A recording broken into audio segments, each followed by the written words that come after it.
সভাতে দিচ্ছি সমাধান।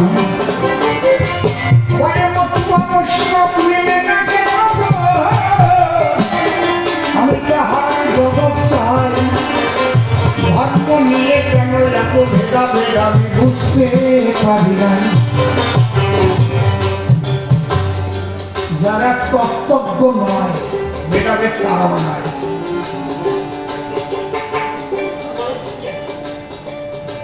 যারা তত্ত্বজ্ঞ তাদের মধ্যে ভেদ না। একটা বৃত্ত অঙ্কন করতে গেলে তার কেন্দ্রটাকে আগে ঠিক করতে হয়, কেন্দ্র বিন্দু বলে।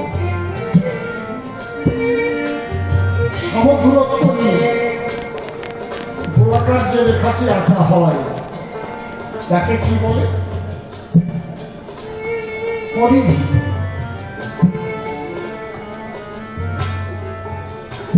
কেন্দ্র থেকে পরিধির যে কোনো দিক মাপতে নাকি দূরত্ব সমান হবে।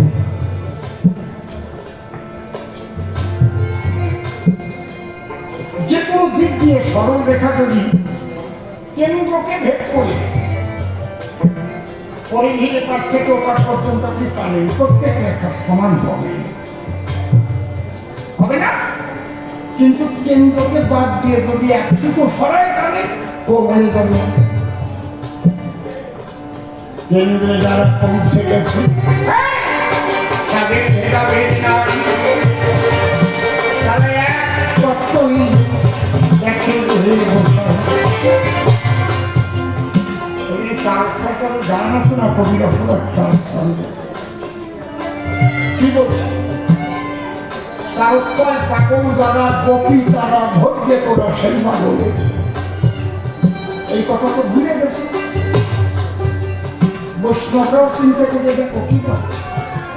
তার উপায় পাগল যারা গোপী তারা ধৈর্য তোরা সেই বলে। আবার তার বলেছে কি বলছে? নিত্যভাবে গোপীর প্রেমে সহজ পাগল হরিচা, সেই পাগলের জন্য হয় উন্মত্ত পাগল গৌরচান। এই গৌরচান কি বলতো? জয় হরি বল, গৌর হরি বল, জয় হরি বল, গৌর হরি বল, জয় হরি বল, গৌর হরি বল, জয় হরি বল, গৌর হরি বল। কিছু বলবে কি?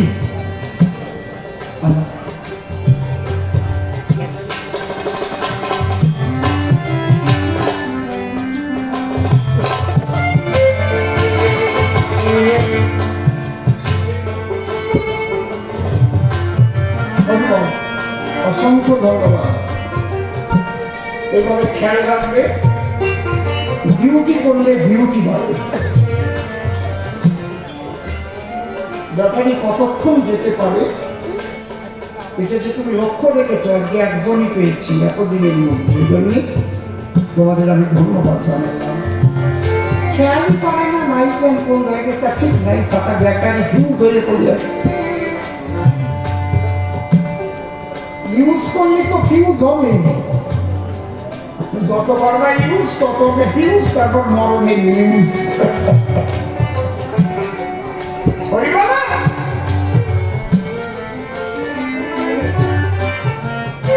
তত্ত্ব যারা না বোঝে তারা আলাদা দেখে জগৎ। মূলত ব্রজ প্রেম দিতে নদী চৈতন্য গোসাই সেই ব্রজপ্রেম নিয়ে এসেছিলেন হরি ক্ষীর গোসাই। আমার অশ্বিন গোসাই তারক গোসাইয়ের লেখা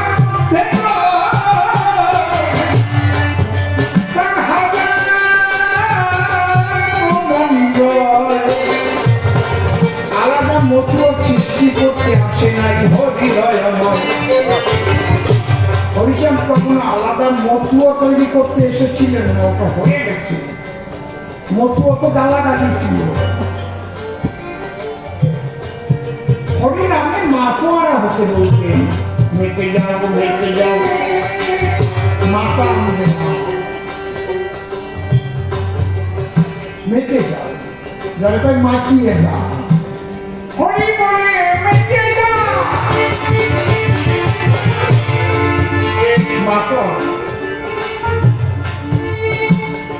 কি একটা বিরাট ভবন আছে না অনুপ জলসজ্জি গায়ে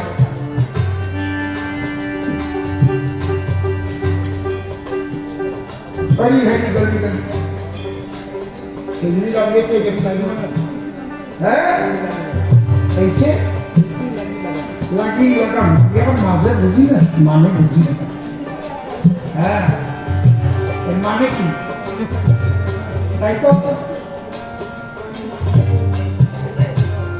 माने की ऐसी लगी लगा माने की এইরকম লবণ রাখছে তারপরে মিরাকি করছে হ্যাঁ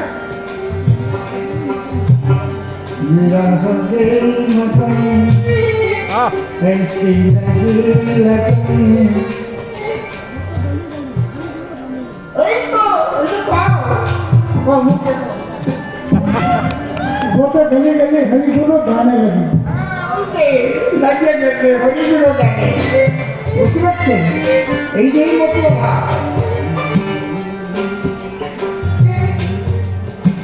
বুঝতে পারছো কি বলছি মেতে যেতে বলছি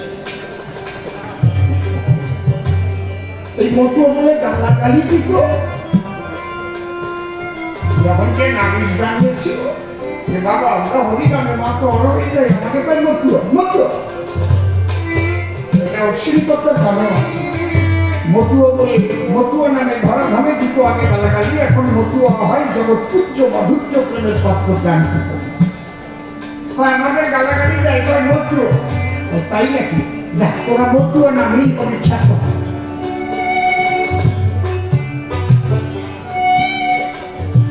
কিন্তু মূল হচ্ছে প্রচুর প্রেম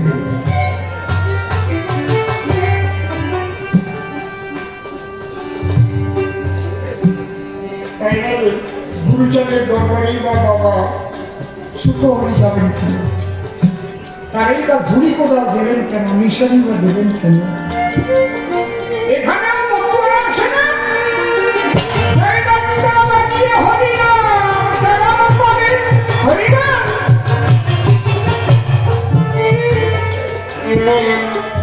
মালা তো এখন আমরা বাজারে পানি মেলায় পানি কিনে নেই মামা কি সবার করার অধিকার ছিল নাকি আসার মালা আসার মালা ভালো না ওই আসার মালা নিতে দিত নাকি শান্তি যাকে দেখতো একদম ঠাকুরের বাড়ি অক্ষর অক্ষর পালন করে চলতো নিজের হাতে ওই আসার মালা তারে দিত আশা আশার ব্যবহার সুন্দর হলেই আচার মালা করা যায় আমি অমানুষের মতো ব্যবহার নিয়ে যদি মালা করি গলায় আমার মতো মানুষেরই গন্ধ নাই আমি আচার মালা করে দিবে আবার অনেকে কোথায় আসছে আচার মালা করে বিরাট ব্যাপার দীক্ষা টিক্ষা দিয়ে দেখা যাচ্ছে শিষ্যের বউ বিয়ে করে নিয়ে আসে এ কি তারপরে বুড়ি করা আছে না আচারের ব্যবহার ভালো কম তারপরে করো আচার তাই না হলে জমের দুয়ারে আছে তোমার মালা প্রত্যেকটা মালা এক একটা আলাদা তত্ত্ব আছে তুলসী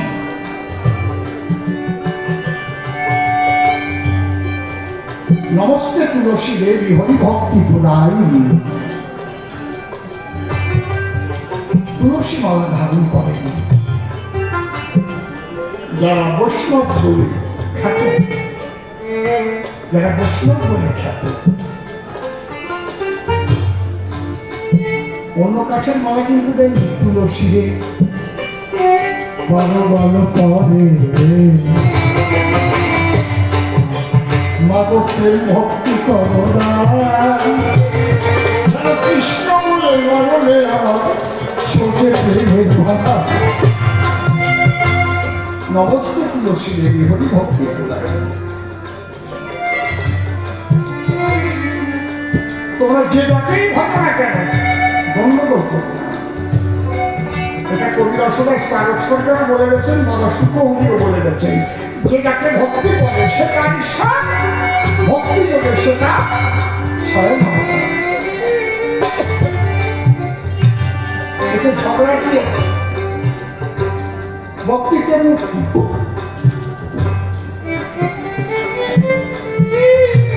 ঠাকুর ভগবানকে বলতে রাখিও সবার মন, ভাবিও একজন,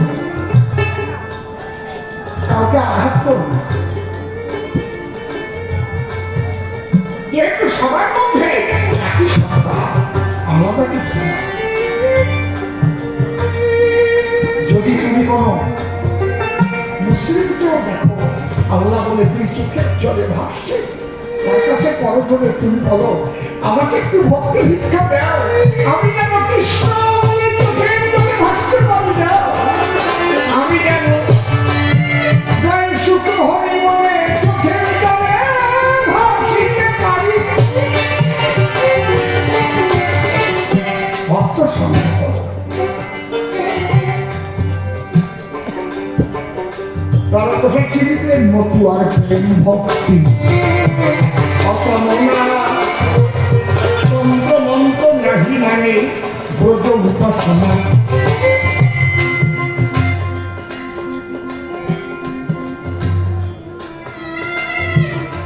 জীবনানন্দ পরমহংসদেব তিনি আগে চাকরি করতেন, পরে তিনি স্ত্রী বিয়োগের পরে তার মধ্যে বৈরাগ্য জেগেছিল। সে আত্মাকে খুঁজতে খুঁজতে আত্মদর্শন হয়ে তিনি তান্ত্রিক গুরু, জ্ঞানী গুরু, যোগী গুরু, প্রেমিক গুরু যারা ধারা গ্রন্থ লিখেছেন। বুঝতে পারছেন? নিরুবাইনাগুড়িতে যে আশ্রম তিনি নিজে প্রতিষ্ঠা করেছিলেন, আমার গোপাল মহারাজ সেই আশ্রমে আছেন।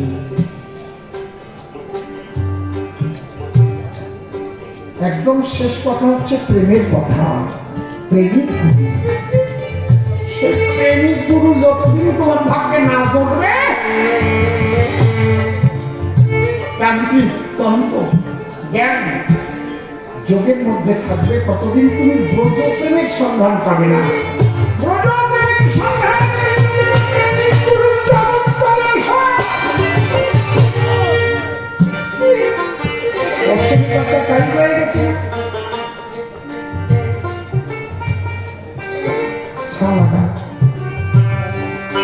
নগরে বাদিকে বাসা, নগরে বাদিকে বাসা, নগরে বাদিকে বাসা, নগরে বাদিকে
যে মালাই তুমি জানো না কেন যাবার বেলার কোনো মালা তোমার সাথে যাবে না, যাবে ট্রেনের মালা।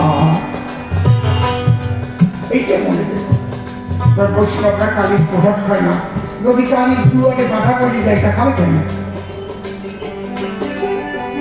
সাত্বিক ভাবে মায়ের পূজা রাধারানীও করেছিল,